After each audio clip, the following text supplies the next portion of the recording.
El mercado de la avenida Colón fue intervenido por personal municipal y sometido a una limpieza de todas sus instalaciones. A esta tarea se sumaron los mismos comerciantes que laboran en este lugar.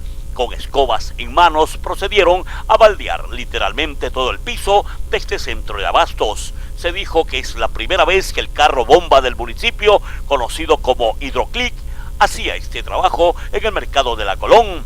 La acción emanada del municipio de la ciudad contribuye a la buena presentación del mercado, al mismo tiempo que motiva a las personas que allí laboran a mantener limpio el lugar y de esta forma brindar una buena atención a los clientes, no solo ofreciéndoles un buen producto, sino haciéndolo en un ambiente sano y libre de contaminación.